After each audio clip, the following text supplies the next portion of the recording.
Hey, what's up, everybody? Welcome to another Free Real Estate Advice Friday, episode number 64. And today's going to be quick. I know I said it a lot and then it's not quick, but today's going to be quick because I'm just finishing up work. And this is, I usually try to get home to my family a little bit earlier on Fridays, and that just didn't happen to work out today. So, not complaining. Love what I do, but there are definitely some long days, and today is one of those days. Been working on some marketing stuff. Actually, if you're watching this and you're from Pittstown, New Jersey, where I live, you'll see a mailer coming to me soon. And this is actually generally broadcast to the Pittstown Facebook group, as well as the Hunterdon County Small Business, which is actually my group. So if you live in Pittstown, you'll probably be seeing a mailer from me soon. There is a personalized message in there for Pittstown residents. You should probably be getting that in the next week or so. That's actually what I was working on. So keep an eye out for that. And let me know if you have any questions, of course.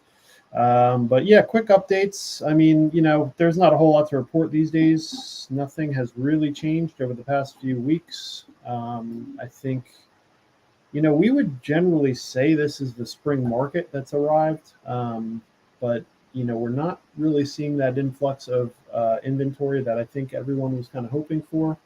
Not just myself as a real estate professional, but obviously buyers, which I have. I always reference the whiteboard right behind me here. Well, it's in front of me behind my monitors. I got 25 people actively looking for homes right now, and it's just really tough. So, continue to give the same advice. If you're looking to buy a home, I'm actually going to change my message here a little bit. If you're looking to buy a home right now or make a move, sell a home to buy a home, first of all, if you're looking to sell a home and then buy a home and you need to sell your home to get the proceeds out of that to buy the next home, that's a whole separate conversation. There's roughly 3 strategies you can take to get that done and not have it affect the strength of your offers. And, I'm not going to go through all those strategies right now because, again, I'm trying to keep it fairly brief today. But there are 3 distinct strategies you can use to do that. I've had that conversation with many clients this week because they are, in fact, looking to do that. But the complicating factor is the lack of inventory. So it involves a little bit, depending on which strategy you use, it involves a little bit of a leap of faith in terms of, yes, I'm going to go ahead and put my house on the market. I fully recognize it's going to sell pretty quickly, most likely. Obviously every case is a little bit different, but for the most part, it's going to sell pretty quickly. And I don't know when I'm going to find a new home, and I need to close on my current home in order to buy the new home. So there's all sorts of conversations to have there. Those conversations are relatively easy from my standpoint. I do think the options are relatively complex for people that are looking to, dip their toe in the water and get involved in this process. So I'm going to change my message a little bit to as far as like trying to buy a house right now. If you are simply trying to buy a house, it really doesn't matter what type of house it is. It doesn't matter if it's a $200,000 condo. It doesn't matter if it's a $800,000 colonial. It's tough right now. There's no denying that. That has not changed much. I will say that the inventory just continues to be bottomed out. And I think you have to change your mindset a little bit as far as what that process is going to look like. And the reason that's challenging for someone in my position is, obviously I'm fully confident in my ability to help you through that process. But in order to help you through that process and give you the best chance of success, we're going to have to stick together for a little while. And I think the mistake that a lot of consumers make is that they'll work with me for a little while. They won't find anything not because of me, because of the inventory is terrible. I can pretty much promise you that I'm sending you everything possible, not to mention your own due diligence. What a lot of people end up doing is they realtor hop, and I have this conversation so much. I literally just had this conversation about an hour ago when I was making some prospecting calls of someone saying to me something to the effect of, well, keep sending me what you've got. And, if I see something I like, then I'll give you a call. And I have to explain to people over and over again, I'm not sending you what I've got. I currently I don't have any active listings. I'll have, 1 or 2 coming in the next month or so, but that's not what I'm sending my clients. I'm not sending them my listings. I'm sending them all listings. So, we have probably about anywhere from 2 to 5% of our overall deals. Our exclusive deals, and that's a little bit different. Those are really ones that I did in fact procure, but that's a very small part of real estate. And I wouldn't necessarily select a realtor based on the fact of their access to exclusive listings, because most likely that's going to be very niche. And, other than like super high producing realtors, it's really not a big thing. Like, we all have access to like a handful at any given time of exclusive listings. But for the most part, if you're just looking at listings, then any realtor can help you. And what I'm sending you based on your parameters that we've talked about is everything that's available. It's not my listings, it's everything. So we get a lot of confusion as far as, I've been working with Craig for a couple of months, but the stuff he sends me is just not great. Well, the reason it's not great is because the inventory is terrible right now. It's not because I have access to listings and Realtor B has access to different listings and Realtor C has access to different listings. We're all pulling from the same pool. So I continue to kind of tell people this. If you're going to work with me, I don't typically make people sign something until we've put an offer in or anything, as far as like an exclusive arrangement with me to work with me. But I do ask for a basically a promise that you are working with me, because I'm putting in time to find you things. I'm putting in time when the emails that you get from me with listings, I'm checking those with you. I'm going to call you and say, did you see these listings that I sent you? There's a time investment for me of anyone that says they're going to work with me. So in the scenario where I have someone who says they're working with me, but in actuality, they're engaged with 3 or 4 different realtors just waiting for who's going to send them the right house, that's unfortunately is just a suck on my time, and it affects my ability to do business and get paid and feed my family. So I do ask people for that little bit of loyalty and say, just promise me that you're working with me, and if you don't want to, that's totally fine. Just let me know so I don't keep putting time into your file. And but if you're good with that, then I can guarantee you that you're going to get the utmost in service. And not only that, but finding the house is the easy part, as we've talked about many times. You go on Zillow, everyone's got Zillow, they got their saved searches and everything, and those notifications come to you. And what most of my clients do that are pretty engaged in this process at this point is they're just taking those, either they're taking my emails and they're saying, hey Craig, they just reply to the email, hey Craig, can you do a little more research on this particular property? Or they just text me the Zillow link and I say, oh, I'll look into it, no problem. And and another conversation I had with a client last week was, they saw on Zillow the house we went to look at. We looked at the house, they liked it, but they were home sale contingent. We knew it was going to be a challenge. The house had been on the market for a long time. Coincidentally, as is often the case in this market, even though it had been on the market for 3 or 4 months, and we went to look at it and we were going to make a play at it with a home sale contingent offer, they got an offer that day that was not home sale contingent, and they naturally had to take it. They already knew that we were home sale contingent when we went to look at it, so they didn't wait to hear our offer, because they knew even if we did put in an offer, it was going to be home sale contingent. About a week later, that client got upset with me, and this is not, her fault at all. She just didn't know, and actually, I'm continuing to work with her after we kind of discussed it. But it's a very common thing. That's why I say it's really not her fault. It's a very common situation that I get in. Is they said, hey Craig, I looked on Zillow, that house is still active. I don't appreciate you, it seems like you don't want to work with us. And I had to say, that's Zillow reporting that. I'm going to look it up right now. I looked it up. It was offer accepted in attorney review. I even texted the agent and said, hey, can you just confirm that this house is no longer available? They texted me right back. I actually took the screenshot of the text with the other agent and sent it to my client and said, I just want you to know that, if this house was still available, I would do everything I can to get it for you. I mean, obviously that's, how I do business. And I want to confirm that you see that despite what it says on Zillow, this house is no longer available. If it was, we'd be over there right now, making an offer. So those types of conversations are getting challenging these days because people are just having to wait longer. So my new message as far as buying a house is, it's going to take longer. I think over the past few years, it wasn't, we were still complaining about inventory throughout the past few years, but there was more than there is now. So it's gotten less competitive, but the inventory has gotten worse. Before, the inventory was better, but it was super competitive. So at the end of the day, it's no easier. It's just thinner. So like if you're looking for, I have a client right now looking for condos, put an offer on 2 or 3 different condos, gotten beat by cash offers every single time. He's putting in really strong offers, and they're getting 17 offers, and we're like number 2 or 3, like almost every time, the 3 times that we submitted. And that's fine. It is what it is. In all those situations, it was pretty clear that we had just hit our ceiling in terms of what I advise of, don't go over a certain price. I always give my clients a ceiling price. Like, no matter how much you like this house, don't go over this number, because we're going to start getting into ridiculous territory. So, he's still looking. But, I think,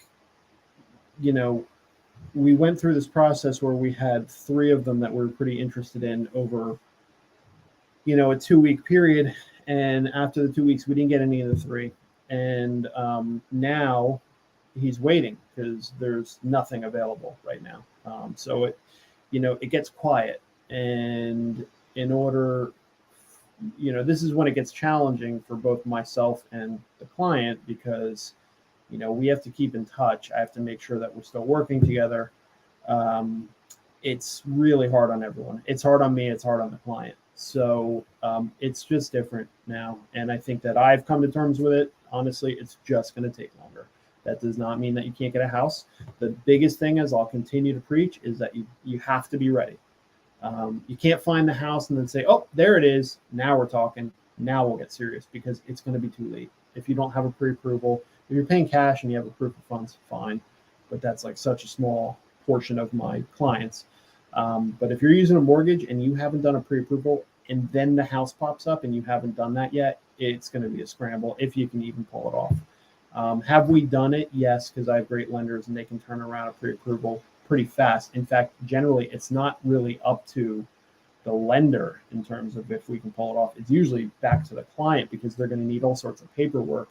And again, if the client's not organized, then it's going to be tough. Now, if the client's perfectly organized and they can get all that paperwork over immediately, you're still looking at a 24-hour turnaround. So again, timelines are just compacted right now, because on every listing that comes up, if it's even semi-desirable, you're going to have, let's say an average of 10 people putting an offer in. And you don't want to be that last one that's scrambling to get ready, because those other 9 people, they probably have already put in multiple offers. And they're all ready. They have all their ducks in a row, and they're ready to just send offers off. So you don't want to be the one that's not ready. There's no cost associated with being ready. It's tedious, that's for sure. But, there's really no risk in like being ready. People worry about the credit hit or anything like that, because they got to run your credit when you get pre-approved. Very small factors, and by the time you're closing, there's a good chance that credit hit's already gone. So the credit hit is minuscule. I think the last it was told to me, not by me, but like one of the lenders, a professional, was that it's roughly a 3-point deduction on your credit report, which is peanuts. It's really probably not going to affect your pre-approval or your rate or anything like that. So be ready, be patient, be persistent. Keep your eyes on the inventory, because, again, like I said, the people that have had success over the past year, particularly, I'd say even like the past 3 months, the people that had success were they didn't miss a single listing that came across their radar. So that's really what you have to do as far as buying. Selling continues to be a seller's market. Absolutely no question. Rates are steady over the past 3 weeks. I think 2 weeks ago, I reported they were at 6.25. Then they went down a little bit. They were at about 6.125. Obviously, these are average rates, depends on your credit, et cetera, et cetera. But on a conventional 30-year mortgage, we were at 6.25. We went down to 6.125. Now we're back to 6.25. So no real movement. I mean, those little adjustments are really not indicative of any sort of trend. They're always going to be like these little blips. Generally speaking, we are expecting them to trend down. So, I think, I don't know that we're still in the interest rates really affecting anything nearly as much as the inventory is affecting thing. Now, will inventory open up if rates go down? A little bit, because I think a lot of sellers kind of wait for rates to go down because they want to get people with max buying power, and you obviously have a lot more buying power if the rates are lower. But I don't know that that's going to be a huge factor. So it's really just this matter of inventory, and it's kind of unprecedented. I was just speaking to someone this week who's been in the industry for 30 years, and I said, how does this particular market compare to previous down markets, the big crashes that we all hear about? 2006 through 2009 really was like a pretty tumultuous time. And it's different because that was really tied to some very specific issues, mostly in lending practices, and a lot of foreclosures and stuff like that. That's really not what we're dealing with right now. We went through this period of extremely low rates, and I think what happened is a lot of people that had a move on the horizon went for it because they wanted to take advantage of those low rates. And now we just kind of have the fallout of a lot of people are just done doing what they needed to do. There's a lot less activity. People made the moves they needed to make, downsize, upsize, whatever, and there's just not a whole lot of inventory. Speculation on my part. It's really hard to say, what are the major factors driving this? But listen, we're still transacting real estate. My personal production I've already actually surpassed my 2022 production, but I will tell you from my perspective is I'm working 2 or 3 times as hard just to match that production, because I have to keep a large client base just to feed my family. Previously I was able to maintain a smaller client base and just could pretty much, I don't want to say guarantee, but very good chances that smaller client base, a good percentage of them were going to actually do a transaction. I learned last year the hard way that I maintained a similar size client base, and 50-60% of them just never found anything, or they weren't induced to making the move. And I think that's almost definitely continuing this year. I just maintain more clients so that it's going to be a lower percentage, so I guess I got to maintain more just to maintain my pay and again be able to pay my mortgage and feed my family. So it's continuing to just be tricky out there, that is for sure. It is what it is, and I'm happy to fight the fights for you. I get a lot of questions about people don't want to waste my time and this and that, and it's if you're actually going to get something now, you're either going to have to dive into multiple offer situations. I've talked about many times, I have very particular ways that I help in multi-offer situations. I have a pretty good success rate with them, all things considered. I mean, a lot of it's not up to me. It's really up to your qualifications. But I think, within that, you can have great qualifications, but have an agent that doesn't put in a great offer, doesn't know how to structure it properly, makes a lot of mistakes, is abrasive and confrontational in the process, which happens all the time. And I don't understand why agents ever do that, but it happens. So you could have great qualifications and still not get the house, or you could have softer qualifications and get the house because your agent really got you in there. That's definitely part of our job, and that's what separates good agents from bad agents, is their ability to negotiate things like that. That is definitely a huge part of our job. I take a lot of pride in the way I do it. I have a very specific way that I do it, both buying and selling. I have proprietary methods that I've developed, and I'm very confident in them. I'm not saying that I'm the best. I'm just saying that I have a way to do it. I'm happy to explain them to you as a client. I will tell you, though, that a good portion of agents, I'd venture to say 85 to 90% of agents, don't have that proprietary system. They don't have a set strategy to try and acquire something or to sell something. So right now, I've mentioned in previous weeks, this is a skill-based market. This is a market where the people that do this at a high level, let's say the top 10% of agents, I just said 80% to 90% of agents really don't have a great plan. Your top 10% of your producing agents, people that do it full time, people that are doing it at a high level, they're good. We have to work hard, and we might bellyache to each other about how challenging the market is, but at the end of the day, most of us really love what we do. And if we have to work a little harder through bad market conditions, we're good with that. That's what we signed up for. And if we're all in on this, like I am, I have to be doing this for indefinitely. it is what it is. The market's not going to do you any favors, so you have to adjust how you do things. And then there's good times too. Like 2021 was fantastic. I mean, it was, pretty much how much business can you handle? And it was a little bit easier, especially on the listing side. Listings were gold. They still are. But these are the kind of things that you need to consider, and you have to go in with a mindset that this is going to be a bit of a process and it's going to take long. Some people get lucky. I just had a client that is closing in about a week and a half, and they struck gold pretty quickly. They kind of got themselves in a situation that was surprising. That's why we got in there. But their whole process, I think, was I talked to them for months, but I mean, from the time they started like actually going in houses physically, I think about 2 weeks we had an accepted offer, so it really was a pretty quick process. But then I have clients that have literally been looking for over a year and they just haven't found the right thing, and they're just going to continue to wait, and that's totally fine. I just need to have more of them because I don't get paid when they're still looking.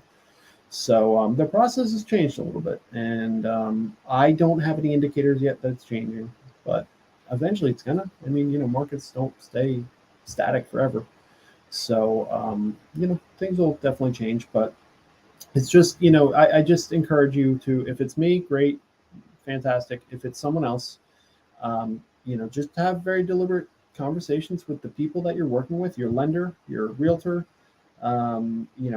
everyone, your attorney, everyone along the process. Just make sure you understand all the different ins and outs of this market. Perfect example, waiving appraisals and inspections. Like you're going to have a talk with your attorney about that, because I don't like it. I've made it very clear countless times. I do not like either of those things being waived. I think it's a huge risk to the consumer, both the buyer and the seller. But it is a product of this market. People are getting competitive. They are pulling out all the stops, and some people just have deep pockets and they can afford to do it. Other people can't. So it's a bit of a challenge. But I always tell my clients, if you're going to put an offer where you're waiving inspections, that's fine. That's your decision. I don't recommend it, but your decision. As I've said many times, I say to them, I don't recommend it. I will fully acknowledge that if you don't do it, if you don't waive inspection, you're probably not getting this house. So they'll choose to do it. And I always remind them, I say, that's fine, I'll write the offer. However, I do have to warn you that the final boss in this scenario, to use the video game analogy, the final boss of you getting this offer accepted with waived inspections is you got to talk to your attorney, and your attorney is going to push back. So if you don't have to get through me. I'm just writing the offer, and you've made that decision. We've talked about it. I'm comfortable that you understand it, but now you got to talk to your attorney, and they have to be comfortable that you understand it, because that's their whole job, is to protect you. Their job is not to get your offer accepted. That's my job. So I, as someone who operates, in full transparency, I want to make sure that you understand it so that we're both confident. But at the end of the day, it's up to your attorney. And a lot of times what happens on the listing side is we get offers where things have been waived, inspections or appraisals. And the first question to the person who submitted that offer, the agent who submitted that offer, is, did you have a conversation with your client about what it means to waive appraisal and waive inspection? And if they say, yeah, we did, I don't necessarily take them at their word. I'm going to hold my breath during attorney review that the attorney is not going to get in there and say, whoa, hold on a second. Did they talk to you about waiving inspections? He talks to his clients and they're like, ooh, that doesn't sound too good. It's not too good. It's risky. But they might come back to us at that point. We've already accepted their offer, and they come back and say, oh, you know what? They talked to their attorney and they're not waiving inspections anymore. Well, that drastically changes your offer. So on the listing side, we have to ask that question all the time. We have had many deals fall apart because that's exactly what happens. They get to their attorney. The attorney says, nope, you really shouldn't do that. The clients get spooked, offer changes, and now that offer is no good anymore. Luckily, that's why we have attorney review in New Jersey, and that's a bit of a blessing in my opinion. But yeah, it's tricky. If you waive appraisal and it underappraises, you could be on the hook for a lot of money. So if you do not have deep pockets and you waive appraisal, especially if it's a costly thing, let's say it's $600,000, you waive appraisal and it underappraises by 50 grand. Guess what? You're on the hook for 50 grand cash.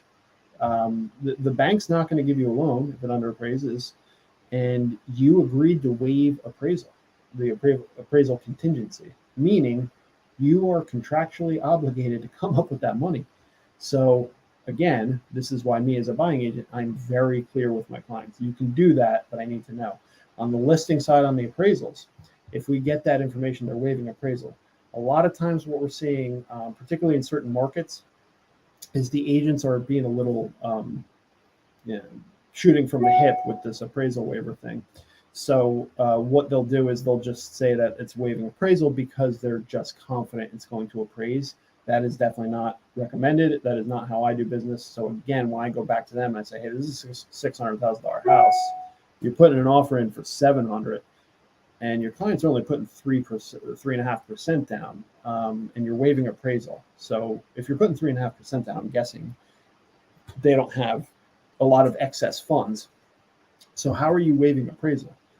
And the answer might be, you know what, their parents are on standby. They can gift them $100,000 should they need it.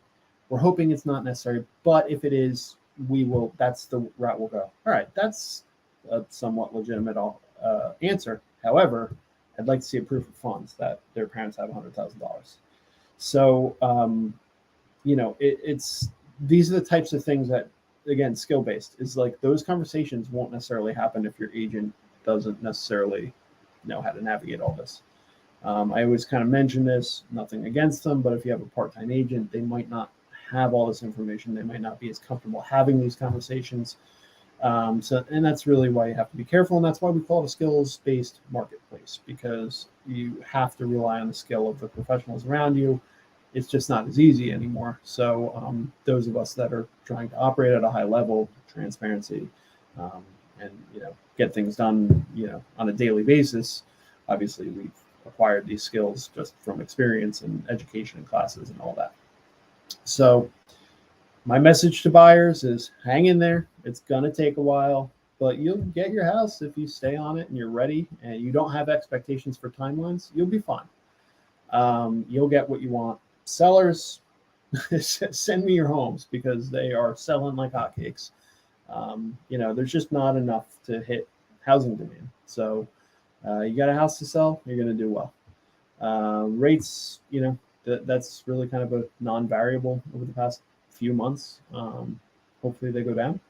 Probably good for everyone's sake.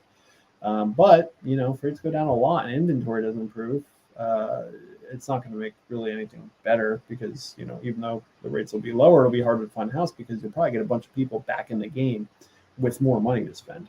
So it's going to make it more competitive with the lower rates, but if the inventory doesn't improve, that's not going to help anyone, really. That's really only going to help sellers.